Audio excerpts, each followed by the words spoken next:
ابو سعید خدری دا یو صحابی دی، جلیل القدر صحابی د پیغمبر علیہ السلام. او دا کوم حدیث چې زار ته بیانوما دا حدیث امام طبرانی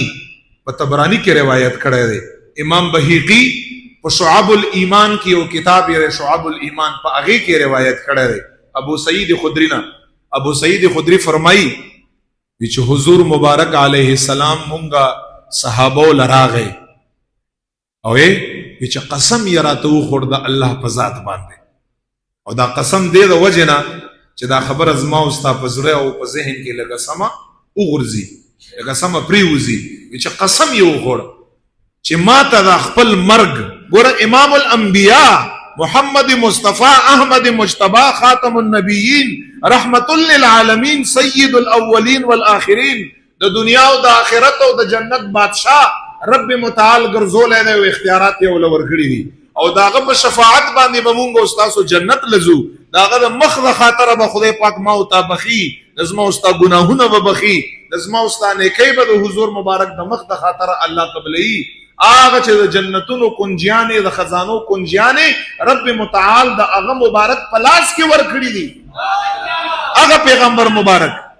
هغه صحیح صحابو ته فرمایي ما د الله په ذات باندې قسمی دا دی پاره چې ګوره دا خبره ته د غپ ښکاره نشي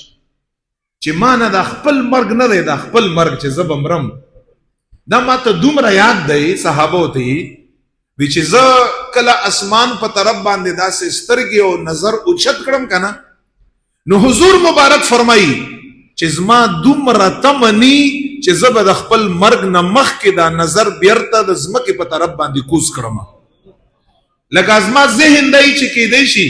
چې دا نظر د اسمان نه ځمکې په طرف باندې کوزیږي، کېدی شي په دغه درمیان کې زما مرګ واقع شي. لکه دومره زه ذهني طور باندې تیار یم مرګ ته.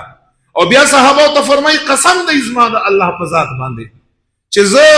سترګو له رب ورکړم، ما ته دا مرګ دومره یاد دی چې زه سترګو له رب ورکړم، رب څومره زر د زما او د ستا د سترګو دا باڼه بیرته واپس سره جدا شي زر. حضور مبارک فرمایي چې زما دومره تمنی چې دا باڼه به زما جدا شي او زه به ژوندی یم، زه وایم چې کېدی شي دې په منځ کې الله تعالی د طرف نه ماله بلاوه او مرګ راشي، زه دومره مرګ یادوم دومره. بیا فرمایي دریم پیرا چې زما د قسمی په اغزات باندې ای صحابه او ما ته خپل مرګ دومره یاد دی چې زه کله یو ګله نوړی لقمه هغه زه اوچته کړم او زه په خپل خوله مبارکه کې واچوم نو ما ته مرګ دومره یاد دی چې زه وایم چې کېدی شي دا خولې نه دا نوړی او دا ګله دا زما خېټې له لاړ نه شي، هغې نه مخکې ما له خدای پاک طرف نه مرګ راشي. دومره په لږ ټیم کې چې دا نوړی زما او ستا د خولې نه خېټې له تقریبا په 10 سکنډه کې یا منټ نه کم ټیم کې زما او ستا ګېډې لا غځي او بیا بل او بیا ځي او بیا بل او بیا ځي داسې، او سترګو رب ته ګوره او بره نظر کا او لاندې نظر، څومره کم ټیم کې مونږ او تاسو یعنی په دغه ټیم کې ما نه خپل مرګ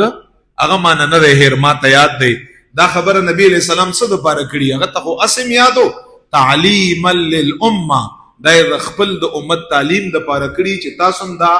اټل حقیقت ځان نه مه هېروئ، دا ځان ته مخې ته کوئ، دا اینی ټایم ستا په کور کې او تا ته حاضري لګولی شي او تاله راتلی شي. او بیا په آخر کې حدیث الفاظ دا دي صحابو ته فرمایي ای صحابو ما د الله په ذات باندې قسمی چې د کوم مرګ وعده تاسو سره الله تعالی کړې ده، الله په ذات باندې قسم چې دا مرګ به خامخا ستاسو کې هر یو فرد لراځي. نبی علیہ السلام فرمایي یو بم ترې نه پاتې نشي.